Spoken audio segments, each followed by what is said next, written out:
تو میں کدھر سے آپ کو حدیث نکال کے دوں جس میں نر بھی اور مادہ علیحدہ علیحدہ ہو؟ حدیث پاک میں ذکر آ گیا دمبے کا، مینڈے کا.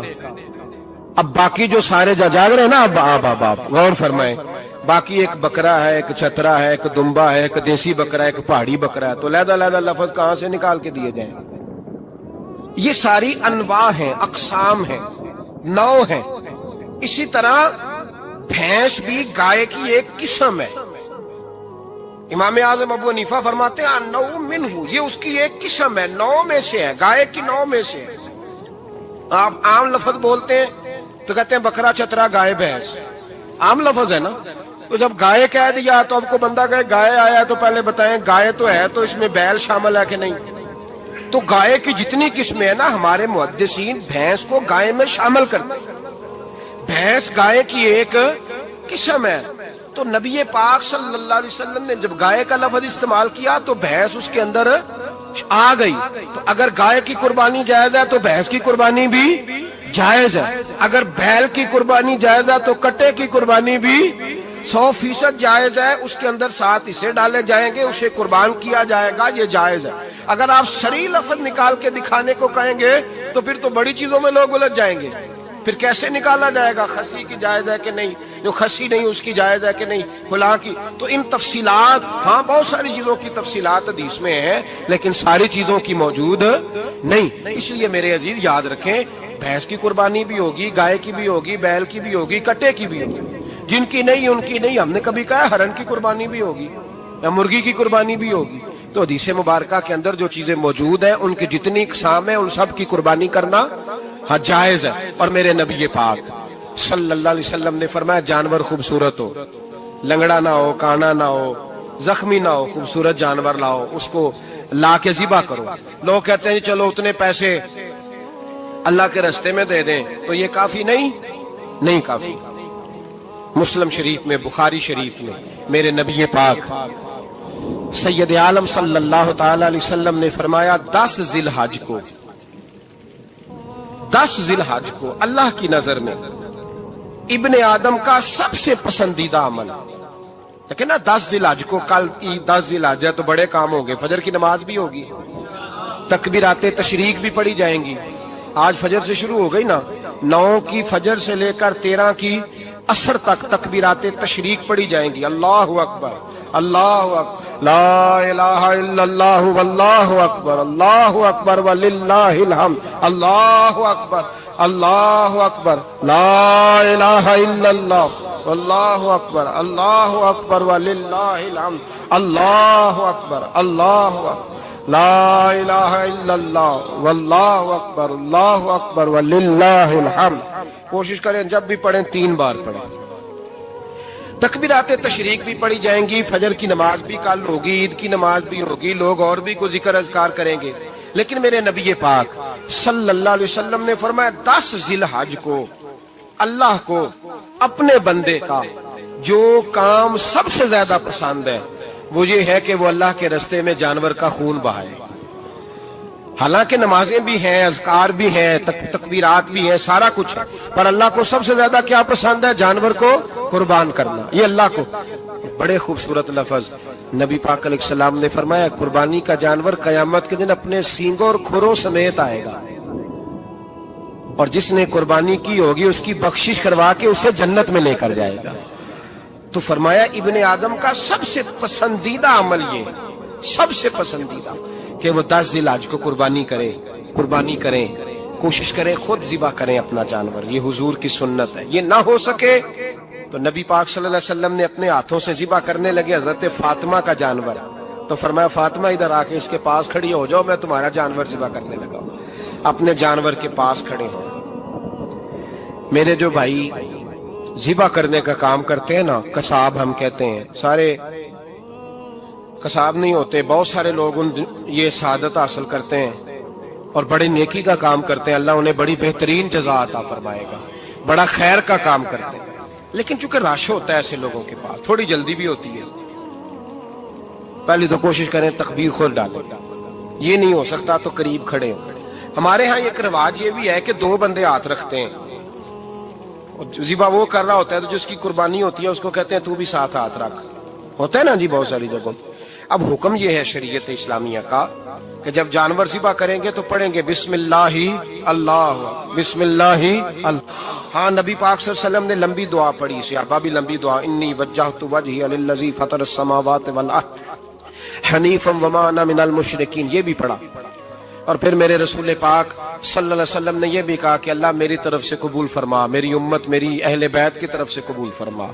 صحابہ جب جانور ذبح کرنے لگتے پہلے یہ دعا پڑھتے، پھر کہتے اللہم تقبل منا کما تقبلت خلیل کا ابراہیم علیہ السلام وتقبلت حبیب کا محمد صلی اللہ علیہ وسلم، اے اللہ ہم سے بھی قبول فرما جیسے تو نے حضرت ابراہیم سے قبول فرمائی اور جیسے اپنے حبیب حضرت محمد صلی اللہ علیہ وسلم سے قبول۔ یہ ساری دعا پڑھیں، اور جب جانور ذبح کرنے لگے تو پھر پڑھیں بسم اللہ اللہ، بسم اللہ اللہ۔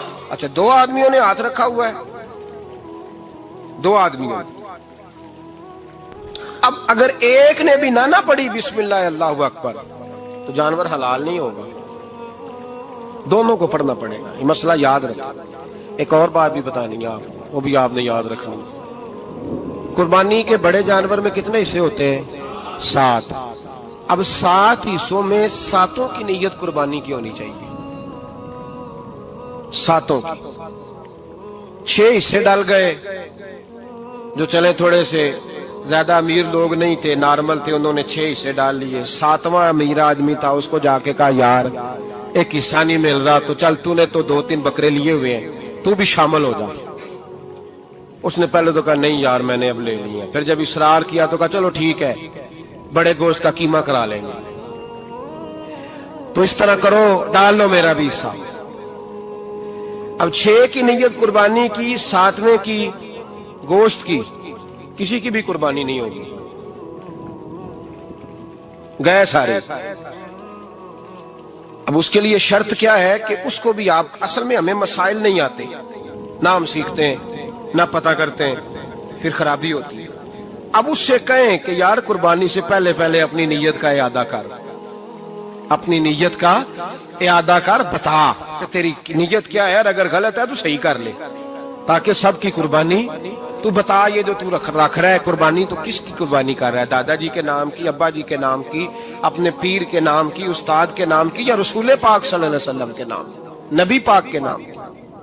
اس سے پوچھیں، اور جو وہ نیت بتائے اس نیت کی دعا ہوگی، اس کی طرف سے کہا جائے گا اے اللہ اس کی طرف سے اسے قبول۔ میری بات کی سمجھ آ رہی ہے میرے عزیزوں کو؟ اور اس ارادے کے ساتھ قربانی، اگر ایک کی بھی نیت خراب ہو گئی تو مسئلہ بگڑ گیا۔ اس لیے ان مسائل کو، اور نبی پاک کے نام کی جو قربانی ہوگی، سبحان اللہ، میں کرامات کا زیادہ قائل نہیں، ہم کرامات کے نہیں کیفیات کے قائل ہیں، کیفیات کی۔ اور دین ویسے بھی لفظوں کا نام نہیں کیفیت کا نام ہے۔ میرے حصہ فرمایا کرتے تھے ہم کرامت سے زیادہ کیفیت کے قائل ہیں۔ اگر مرید ساری زندگی کرامتیں سناتا رہے اور کبھی اسے مدینے جانے کا شوق ہی پیدا نہ ہو، کبھی نبی پاک کے نام پہ آنسو نہ آئے، تو پھر کرامت کا فائدہ نہیں، کیفیت تو ملی نہیں اسے۔ ہم کیفیت، اسی طرح ہم نظرانے کے نہیں نظر آنے کے قائل ہیں۔ تو بھائی یہ یاد رکھ لیں، کیفیت کا نام دین ہے۔ نبی کریم علیہ الصلوۃ والسلام بائی دبے ایک قضائے حاجت کے لیے ایک باغ میں تشریف لے گئے۔ حضور باغ کے اندر داخل ہوئے ہی تھے، اونٹ بندھا ہوا تھا، تو حضرت ابو درداء رضی اللہ تعالیٰ عنہ کہتے ہیں وہ اونٹ نے حضور کی طرف دیکھا تو اس نے رونا شروع کر دی۔ اصل میں دکھ پوچھنے والا کو ملے تو پھر ہی رونے کا مزہ آتا ہے، ہر جگہ تو دکھ سنایا بھی نہیں جا سکتا۔ ایسا ملے نا جو دکھ پوچھنے والا ہو، تسلی تشفی دینے والا ہو، جس کے کندھے پہ سر رکھ کے بندہ دیر تک روئے۔ اونٹ رونے لگا تو حضرت ابو درداء رضی اللہ تعالیٰ عنہ فرماتے ہیں نبی کریم علیہ السلام اس کی طرف بڑھے، حضور نے اس کی پشت پر ہاتھ رکھا تو وہ اور زیادہ رونے لگا۔ پھر میرے محبوب نے اپنے کان مبارک اس کے منہ کے قریب کیے تو اس نے کوئی بات کی۔ محبوب نے فرمایا بلاؤ نا اس کے مالک کو کہاں ہے۔ وہ جب آیا تو حضور صلی اللہ علیہ وسلم نے فرمایا کہ تم اسے اس کی ضرورت سے زیادہ اس پر وزن رکھتے ہو، اسے اذیت دیتے ہو، تکلیف پہنچاتے ہو۔ پھر حضور علیہ السلام نے فرمایا اسے کھانا اور پانی وقت پر نہیں دیتے، دھوپ چھاؤں کا خیال نہیں رکھتے،